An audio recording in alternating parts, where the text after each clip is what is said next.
tough decisions do have to be made. I think it would behoove everyone to have certain metrics set up, and the metrics are going to be different for any organization, any role, SDR, AE, CSM, whatever the case may be. Clearly define the metrics for success well in advance, not only to the individual coming on board, but also just as importantly to yourself and to the other folks that are part of the hiring committee and the leadership team. There does have to be that level of self-accountability, because we as leaders and as human beings, we do have a tendency, which is understandable. They're like, so much potential. They're right there, just give them another month and they'll work out.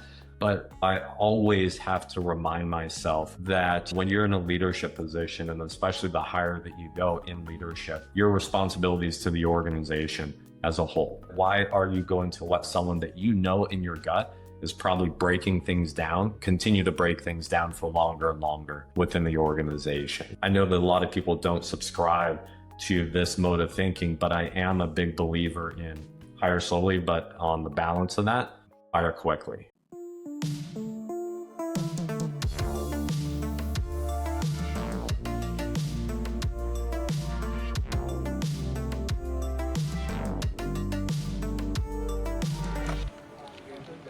Hey, welcome back to the Revenue Vault, where we break down how today's top revenue leaders build scalable systems that actually work in the real world. Hey, I'm Mark Chan, CEO of Bentley, creator of the Revenue Engine OS. Now, around here, we don't talk theory. We talk about what drives pipeline, performance, and predictable growth. Today's guest is Matt Green, Chief Revenue Officer over at Sales Assembly, a leader who sat in on thousands of sales calls and seen what really separates average teams from elite ones. In this episode, we unpack the single biggest blind spot costing CROs 20-30% of their pipeline, how to hire and test for curiosity in your reps, why most managers get accountability wrong and how to fix it fast, and the 2 sales skills that will make or break reps in the age of AI. If you care about leveling up your sales culture, building teams that win on skill, not shortcuts, this one's for you. Matt, what's up, my man? You've had a unique opportunity. You sat in on hundreds, if not thousands, of sales calls, which gives you a really unique view. What's maybe one systematic problem that you see that's costing CROs 20-30% of the pipeline that they're completely blind to? I think it's a really interesting question, and we could unpack this to the extent that you want. A lot of it has to do with listening skills, right? I mean, it sounds really basic and remedial at a fundamental level, but listening skills obviously ties into discovery. I'm a big believer in that deals are won and lost, right?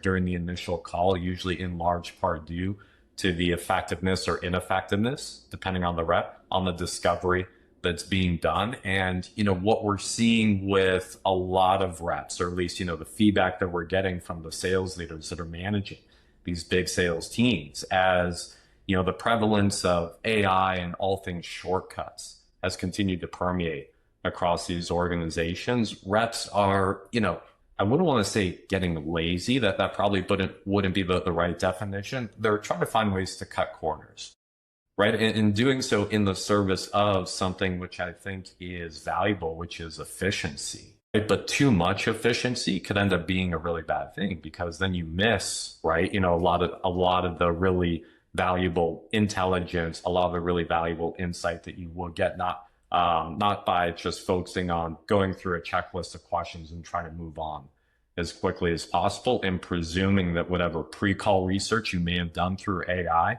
or post-call research you're going to be able to do through AI is going to fill in the actual gaps that you're going to get just from talking to human and having those active listening skills.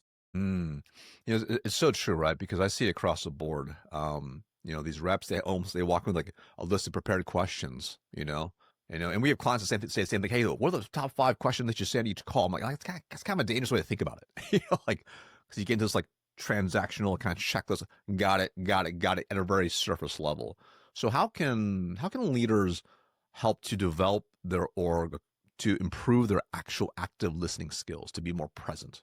Yeah, I think a lot of it has to do with training around curiosity, right? And there are some specific ways to do that, which we see being really effective across a lot of the organizations that we work with. But a lot of it, and this might sound like a cop-out answer, a lot of it does start all the way back at the profile that you hire for. Oh yeah. Right. A lot of these competencies like curiosity, when we think about the balance between nature versus nurture, something like curiosity, very similar to empathy, is going to be much more veered on the nature side as opposed to something that you can nurture. So if sales leaders are afforded some type of DeLorean or some other type of time machine, making sure that they're being really diligent for testing for curiosity, right, as a skill, as a competency during the interview process, right? That's what's going to solve a lot of these problems and really pay dividends down the road once these folks start getting on calls with prospects and clients. Yeah, you're so spot on, right? I mean, it's kind of like if you hire someone who's already not coachable and they come in, I mean, you can have the best training in the world, it doesn't really matter, right? Um, Now in terms of like testing for that level of curiosity, how do you recommend a leader would go about testing that curiosity in the interviewing process? Yeah, asking what sound like really simple questions, but again, when you give the candidate the opportunity to unpack that, it could tell you a lot. Something as simple as what's one thing that you've learned recently, right? What books are you reading, right? What materials what do you find interesting? What do you do outside of work, right? And then really listening intently to what those answers are, how long it's been since they say they've learned something new, right? You wouldn't, or maybe you would be surprised as far as, especially a lot of leaders that we talk to that have been interviewing more tenured reps, right? Maybe they're building out, that they're looking to sell up markets. So they're really focused on recruiting some of these enterprise tenured level sellers that have been in seat for 7 to 10 plus years, asking them what's one thing that they've learned recently, especially as it relates to the game of sales.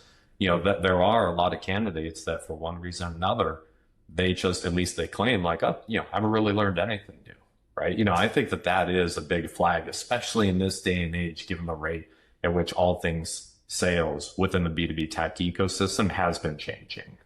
Percent. I always think one of my favorite questions I love to ask is in the interview process, which ties right to this, is like, hey, how have you invested into increasing your sales skills over the last couple of years? And it's kind of shocking because a lot of times they're like, well, like I kind of scroll LinkedIn, I kind of look at some Yeah. YouTube, and kind of like, oh, that's like, versus curious growth minded person's like, well, like, I bought a sales course, or actually I'm buying these books. Actually, here's the 5 podcasts I listen to religiously every single day when I work out. Mhm. It's like, oh, cool.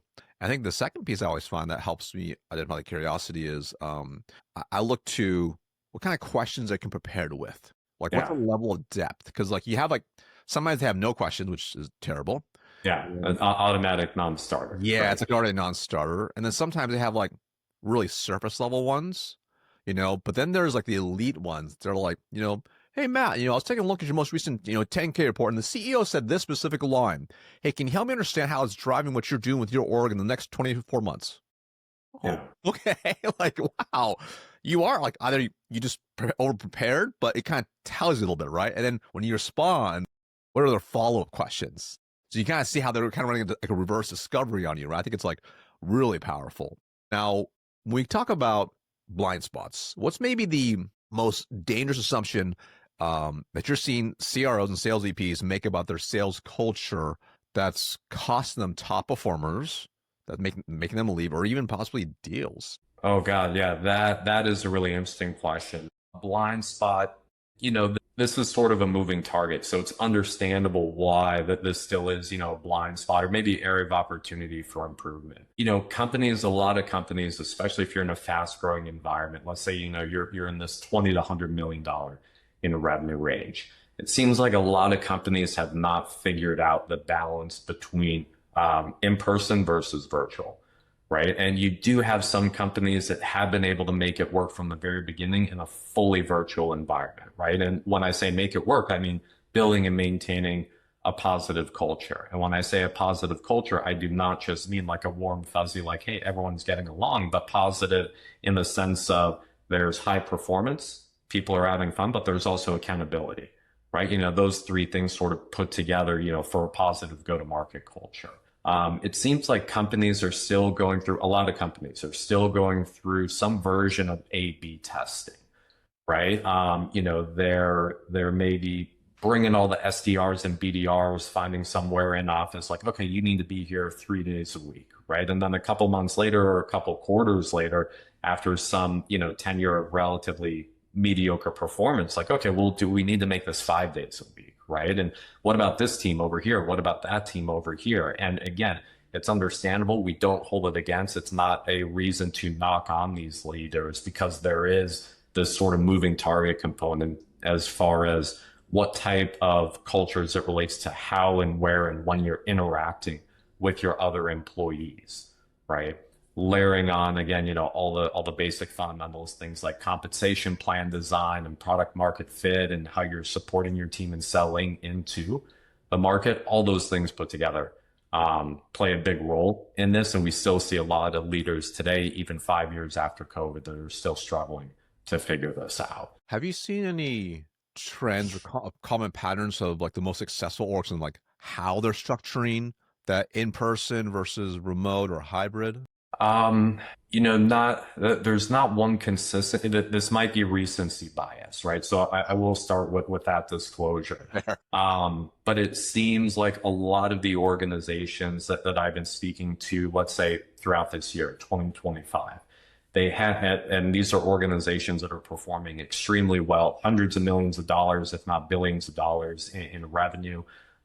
When you look at the makeup of their teams and where these teams are operating, there is a heavy bend towards getting together in person, especially for the entry level and junior level employees. So BDRs, SDRs, even the junior level AEs, right? Some of these organizations have mandated 5 days a week or 4 days a week in office for some of these teams. Correlation doesn't equal causation, but again, it just seems like a lot of these organizations that have reached that level of scale, $100 million in revenue and up, that are still performing extremely well. That is one common thread that's connecting a lot of these companies.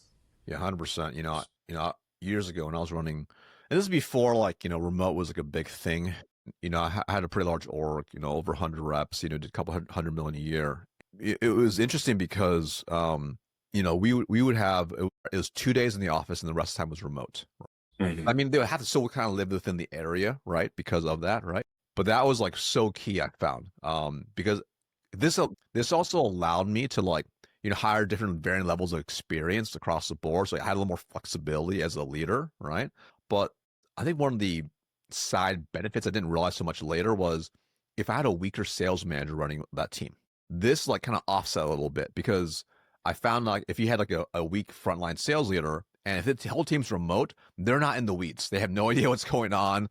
The reps are running rampant and then, versus like if they were coming at least in person a couple days a week, at least this would kind of like build a culture with that team. It was almost like this force level of like structure. It also allowed like the other reps kind of see what each other are doing and help like stay on track for those days that are actually remote. Because a lot of times I've seen some of these orgs, they're 100% remote and you hire like a junior rep. It's not that to say they can't be successful remote, but like outside of the required mandatory meetings that you're going to have, what are they doing?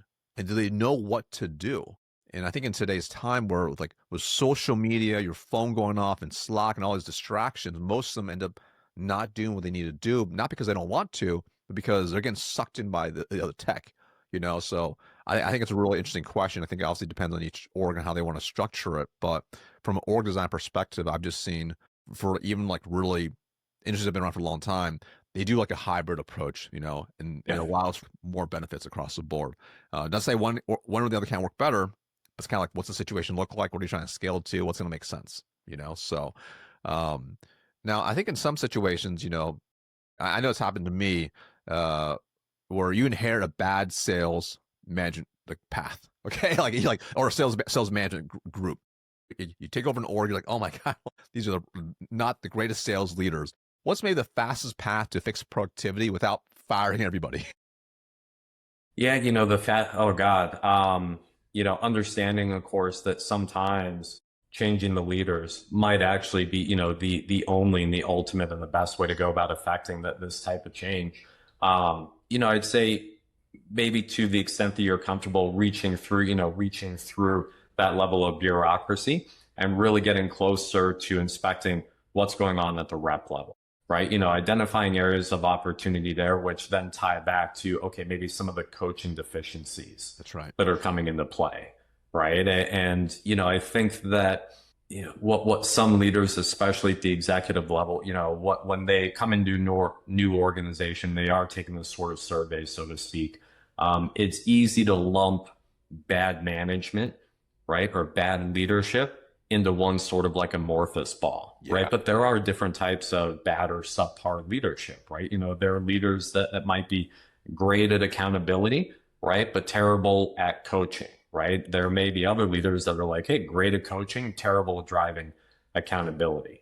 Usually, what happens is, or one area of opportunity for improvement that does not include, again, just moving everyone out and bringing in new leaders, is making sure that the way that the reps work, what motivates them, what drives them, how they're going to be the most effective and efficient, is matched up with the competencies of the leader, Mm. right? And for example, being relatively self-introspective as I am, I know that when you look at me as a leader, as a coach, when you look at my deficiencies, I have significant deficiencies when it comes to, again, organization and accountability. I like to think that I am relatively decent at that sort of one-to-one coaching, right? But when I take a step back and look at sort of like the broader org level view of driving accountability, driving performance in different ways, that's where I have areas of opportunity for improvement. So what I would do if I was coming into an organization managing someone like myself, I'd say like, okay, well, who are the reps, right? That maybe are bent a little bit more towards self-accountability, right? And really the gap that they need, what's going to make them successful is just a much better coach, right? Someone that's going to be able to get really deep into the weeds, someone that loves doing the call coaching and the debriefs afterward, loves getting in on deals and working hand in hand with the reps. Let's make sure that maybe we reshuffle the teams and make sure that we're pairing the reps with the coach that's going to provide, or the manager that's going to provide them with the specific support that they need based on their personality profile, based on their deficiencies, and also based on things that they tend to do well on their own, and restructure the teams accordingly. I think it's really, really interesting. Also, I think it's really interesting is your level of self-awareness. So I think, first off, you're like, okay, I know I'm not really good at maybe the organization accountability piece. How did you go about realizing that?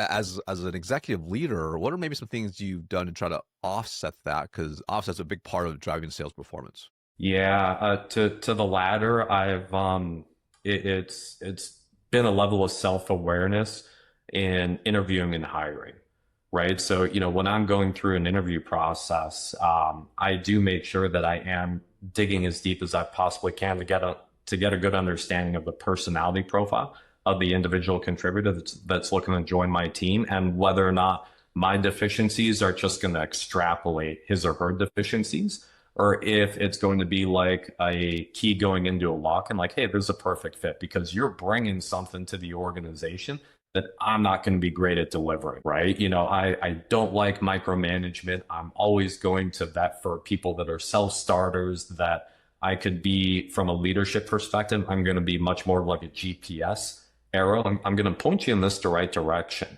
right? And if you're going to need help guiding yourself somewhere, you could always look back to me, and I'm going to give you this direction, but I'm not going to drive the car for you. At the same time, there are a whole lot of other leaders that are not only great at driving that car, they like driving, right?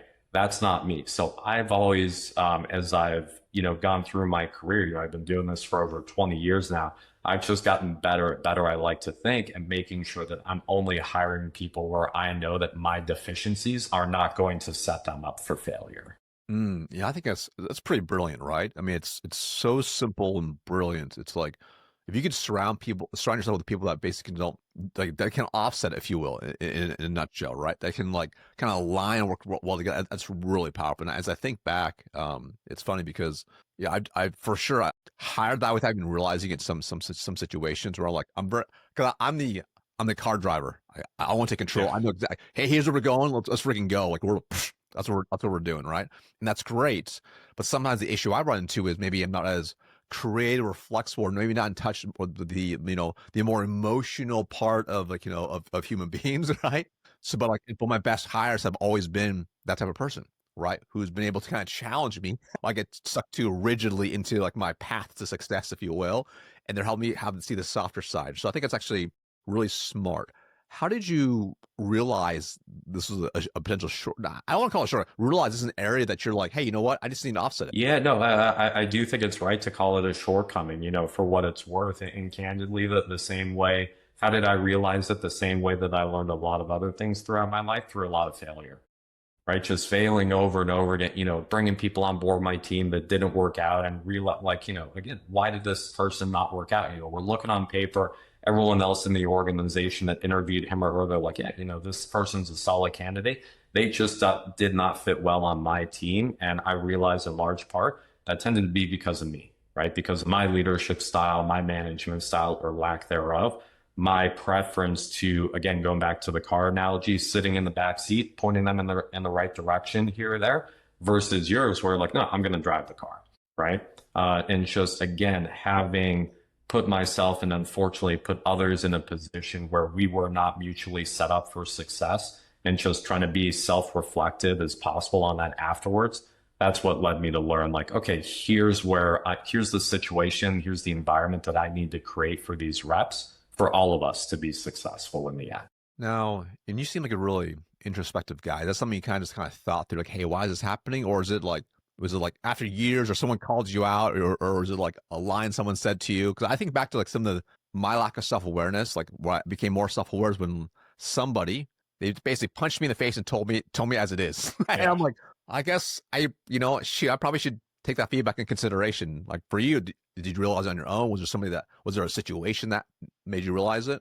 Yeah, I do think that for the most part I realized it on my own, because I would take these, when a rep that I brought on board, ramped, trained, hired, trained, and was supporting, did not perform, or was performing and just got up one day and left.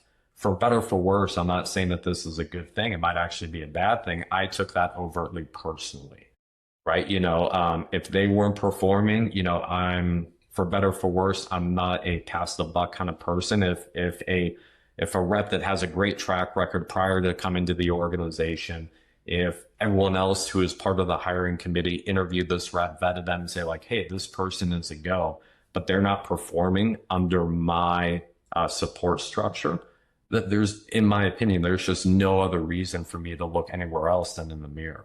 Right. That's just, I think, is going back to the nature versus nurture component. That's just the way that my mind is built, which, the downside is, I think that historically I could be unfairly hard on myself, or maybe some things weren't my fault. Maybe some things weren't in as much of my control as I thought that they were. But that's what led to me, again, just really being focused on, okay, I need to make sure that I hire the right type of person. And I do not mean culture fit. I do not like that term, culture fit. I mean culture add. Right? Someone that, to your point that you alluded to a few moments ago, is going to bring something, even if that's challenges, right? Is going to bring something new to the organization. It's really powerful. And I think, I remember years ago, I had a really great mentors early in my leadership career, because I remember I had someone who didn't work out, and I was just like, oh, they're the worst, blah, blah, blah. They're terrible. And that's, you're all angry because now you have to like staff and stuff. And he put me through his exercise, and I still use it to this day. He called it the MPE framework, which is like, you first look in the mirror, which is exactly what you mentioned. It's like you look in the mirror, hey, what could I have done differently to potentially influence the outcome? And maybe it's nothing, by the way. That could be, maybe you gave them the tools, the training, the resources, you did everything possible, right? Like that might be a situation. Then you look at the P, the process. So was there something broken in the process that potentially led to this outcome? Like, do we hire right? Do we onboard right? Do we train right? Resources? Do we do all these? What's the process look like? And then if maybe the process is super dialed, then what's the E? Maybe it's the employee, actually. Like, so sometimes it's actually, but they're the last person we go after, right? We try to look internally first, look at how the environment we've kind of created, and then we look at them. And I found to be very, very insightful, because I would say like probably half the time it was like me, and maybe like 40% of the time it's like the process, and then that 10% is like, okay, it's them, like it's actually like a small part of them, because I for sure I made hiring mistakes. It's I'm like, I probably shouldn't have hired them. I like convince myself they would be a good fit because one thing, and that was my own fault, Now going to like, making the tough decisions like that, right? So a lot of times I think a lot of leaders may struggle because they need to like hit certain targets, right? So they're like, okay, should we continue coaching and investing into this rep, this manager to drive performance, versus should we cut them to this point. Um, what metrics or even like qualitative data should an exec look at, track to make this call in 90 days instead of just like letting that person like drag low performance on for quarters at a time? Yeah. Um, and this is not a hot stone massage at all, but I mean, unfortunately, sometimes, these tough decisions do have to be made. I think it would behoove everyone to have certain metrics set up, and the metrics are going to be different for any organization, right? And any role, SDR, AE, CSM, whatever the case may be, but clearly define the metrics for success well in advance, not only to the individual coming on board, but also just as importantly to yourself and to the other folks that are part of the hiring committee and the leadership team, right? So because there does have to be that level of self accountability, right? Because we as leaders and as human beings, we do have a tendency, which is understandable. They're like, so much potential. They're right there. Just give them another month and they'll work out. But I always have to remind myself that, when you're in a leadership position, and especially the higher that you go in leadership, your responsibilities to the organization as a whole. And sure, I mean, when you say that, it's like, well, yeah, I mean, I get that. But if you truly do get that, why are you going to let someone that in your gut is probably breaking things down, continue to break things down for longer and longer within the organization? So I know that I know that a lot of people don't subscribe to this mode of thinking, but I am a big believer in hire slowly, but on the balance of that, hire quickly, right? I mean, I do like to think that your intuition, especially as an experienced leader, is there for a reason. If you're a month in, 6 weeks in, and you just know, like, hey, I don't really think this is working out, it's going to be better for you. It's going to be better for the organization. It's going to be better for the individual contributor that you hired on your team, to go to them and say, like, look, I don't think this is working. Here's why. The sooner that you do that, actually, the more generous that you could be in supporting them in finding something else that might be a better fit for them. Yeah, 100%. I think it's like when you approach with that mindset, it's better for literally actually all parties, right? Yeah. And I have found, I've taken over orgs, and I take a look at the data and I sit down with the rep or the manager. They haven't been performing, right? And we dig into, they've been provided the training, the tools, resources. So they've been set up to win, if you will, Mm-hmm. and they're just not performing still. And sometimes this is not a good fit. And, a lot of times I'll actually sit down with them, not to like fire them or anything. I'm like, hey, Marcus, are you happy? Yeah. And I just shut up. And so, wow, what they might say, they're like, yeah, okay, are you sure? Yeah. And then it starts to flow out, right? What's going on? Maybe it's like a bunch of personal stuff, right? Where sometimes it's like they actually need to take a leave of absence because maybe they're dealing with like an ailing parent, or they have health stuff going on. They just didn't realize there's these things that you can actually support them with. Sometimes it's just like they're just burnt out by the industry, and they're just like they want to move on, Yeah. And Yeah. it's like it's a drag for them to show up every day, like. And when you're able to, and that is, the going back to culture, when you are able to build that type of culture and have those types of honest conversations with these folks on your team. And, I'm proud to say that, we have, I've been in a position before where, I had that open and honest conversation with a rep. We mutually agreed, like, hey, this doesn't make sense. But again, because we found out sooner rather than later, gave us much more runway to work with. Right. And, unpacking that, there have been times where a rep and I agreed, like, okay, doesn't make sense, for this, that, or the other reason. Still maybe a 3-month lag time after that, where they're still working, they're still trying, they're still performing to a certain extent, but we are giving them the opportunity, and I'm being supported in their journey of finding something else outside the organization, right? And, that's one of the reasons why I am a big believer in making sure that if something is wrong, if something is not a good fit, better to handle it straight away so that you can be, again, much more generous on the way out, up to and including, like, hey, I'm going to trust that you're an adult human being. I'm going to inspect the metrics. Let's make sure that you're still doing your job here. But sure, let's have conversations. If you need me to be a reference as you start getting into interviews for somewhere else, we could obviously, I'm going to be more than happy to do so. Let's treat this like, a pair of grown adults, which we are, and make sure that we're supporting you and getting you somewhere that's going to be a much better fit than here. But in the meantime, let's just make sure but you're still doing what you can to perform at some level of baseline here within the organization. I think they really, generally speaking, they'll respect that, right? They'll appreciate the really candid, open conversation, right? Because like at that point, they can decide. It's like, you know, like actually, I can't perform to KPI for you, Matt. You know, like maybe I should leave that, and that might be the better decision for them to basically, hey, basically resign, get paid their 2 weeks out, where they can just not worry about showing up to work, and they can just like focus on their next thing. That might be the best move for some people, right? 'Cause otherwise, I mean, it's like nobody's happy. It's kind of like being in a bad relationship and you both know like it's not going to Yeah. work out, but you're still trying to like live together, and it's like okay, this is not a good situation to be in. Okay, like I think we've got to part ways now, right? Yeah. So we're going to pivot a little bit, right? Let's talk about enablement, right? Because you're in the enablement space, if we can call it that, right? We're helping orgs increase their overall skills. When you look at sales orgs, and some of them have enablement teams and some do not, and some will also invest in getting external help, like they're hiring like organizations like your organization, my organization, stuff like that.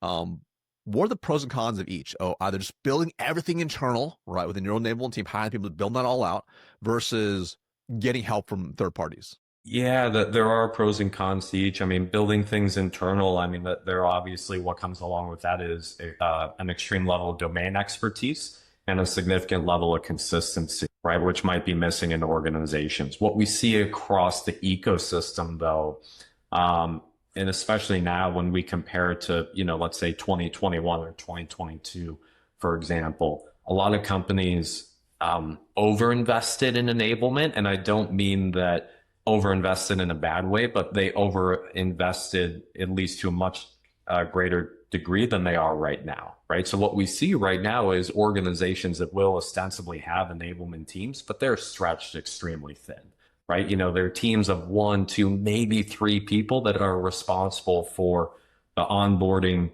training, and everboarding of dozens, if not hundreds, of individual contributors, right? And different types of individual contributors, BDRs, SDRs, commercial AEs, mid-market AEs, enterprise AEs. That's tough, right? At the same time, the pro, if there is one, to not having any enablement function internally is that it does give you the opportunity to say like, okay, well, let's pick and choose, different supporters, different best practices, different solutions, maybe outside the 4 walls of this organization, and try to piecemeal something together at a relatively low cost. The big downside on that, however, is that it just by nature puts too much responsibility on the frontline managers. Frontline managers now have to be frontline managers and coaches, obviously, but now they also have to play like part-time enablement, right? Not only doing like the, listening to gong calls and doing coaching based off that, but also doing like product training and product enablement, product marketing. That's tough for frontline managers to do. So what we see across the board, unless you're an organization like IBM that has, hundreds of enablement leaders internally. And, I was on a call with the nice people at IBM earlier this year, ostensibly to try to sell them. And they have one person who her whole job is just building 3 slides in this product marketing deck that goes out every quarter. Like her entire job, 40 hours a week, these 3 slides. I'm like, you do not need us, right? Yeah. I mean, you have more than enough resources, right? But the vast majority of companies that do have an enablement function out there tends to be spread too thin. And that's where organizations like Sales Assembly, organizations like yours come into play, really to help fill some of those gaps that are going to exist from an enablement perspective. It's so true, right? And I think too, you kind of alluded to this, or said directly, I should say, but it's like I found a lot of times enablement, not only they stretch thin, but like so much of their training is so product focused, so product heavy, and that's what they kind of push in the new reps, et cetera. And then leaders get surprised on why reps are meeting low-level stakeholders, why they're feature dumping every single sales call, why they're putting, because that's their strength. Their strength is that product knowledge, right? Versus like some of the core skills actually that are required in sales, like active listening, the discovery, Yes. helping build buyer consensus, change in management, all those things, right? So when we think about even like allocating training budget, right, to get even external help, there's so many areas you can focus on, right? You could be like, you beat the top of the funnel drum. We need to get more outbound. We can focus on LinkedIn, demos, discovery, negotiation. If you're a sales exec and you only have like only two areas to kind of focus on for developing skills, which two would you target that you believe would drive the highest revenue impact per dollar spent if you had to pick only two? Yeah, and when you say which two, just so I'm clear, are you going to be looking at which two specific skills or which two sort of overarching types of enablement? Process enablement, product enablement, skills enablement. Which direction are you?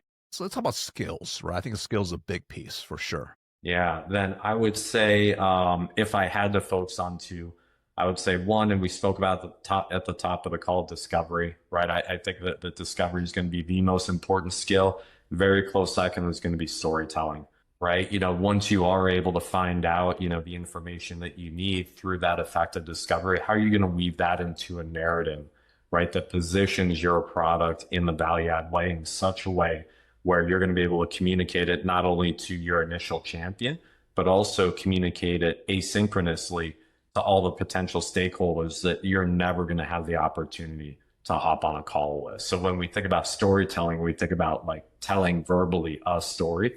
Storytelling is also writing, right? Being able, again, to put thoughts down on paper and craft a narrative in a clear, but at the same time, concise way that is going to appeal to a CFO just as much as it would appeal to a CIO, right? Depending on the product that you're selling or who you're selling it to. 100%. So it sounds like for sure discovery and even with storytelling, I guess refine it more. It sounds like it's really, because it goes into obviously how you speak, but also the point of being able to develop that business case, if you will, right? That can help you sell when you're not in the room. Is that what you kind of meaning there? Exactly, right? But even if we think about something that is less formal than a business case, which I agree is going to be critical, something as simple as crafting a well thought out email, right? And not only that, but a series of well thought out emails that are going to appeal to different buyer personas that each have different motivations, different personalities. Like that is all wrapped up in this overarching theme of storytelling. 100%. So I mean, that's why it's like, what's interesting is like when you think about the overall theme, even between discovery and writing emails to business cases or anything like that, it's the level of communication skills, right? Effectively communicate in different ways, because communication is not just spoken word or the written word. It's also like, hey, how do we run discovery calls? How do we have active listening, right? But obviously, you have to kind of niche down even more. Let's talk about the future, right? So this is gonna be interesting. Like obviously, in the world of obviously AI and everything else going on right here, what's maybe one skill gap that will make sales professionals unemployable within 18 months? Okay, and what should CROs do now to prevent mass turnover and like recruiting crises? Yeah, one skill gap. Sorry to sound like a broken record, but storytelling. Right. Again, if you're a rep, you have access to more resources than you ever have before, more research at just with a few clicks on your keyboard. It's not, 3 years ago, it's like, okay, well, let me find the 10K, let me digest it, let me read it, let me try to pull out nuggets. All that could be done in fractions of a second. And every other rep is presumably armed with similar type of technology right now at all your competitors. What is going to separate you from all of those individuals, all those different competitors, is going to be your ability to synthesize all this information that you now have access to into some type of story, some type of narrative, again, both verbally and in written format. So I think, if we fast forward 2 or 3 years from now, it is going to be that, one of the softest of soft skills that's going to separate the top performers with the middling folks or folks that, again, just don't make it in this business. 100%. Amazing conversation, Matt. If people want to learn more about you, where can they find you? I do appreciate the conversation today, Marcus. They're happy to go to our website, salesassembly.com, or very much like you, I'm very on LinkedIn and always love connecting with and interacting with people on that platform as well. That's a wrap on this episode of the Revenue Vault. Now, if you got value, here's your next step. Go to venleyconsulting.com/teams to get a free performance scan of your sales org. We'll show exactly where deals are still and how to actually fix it. And if this episode gave you even one insight worth sharing, send it to a sales leader you respect. I'm Marcus Shan. Thanks for being in the room.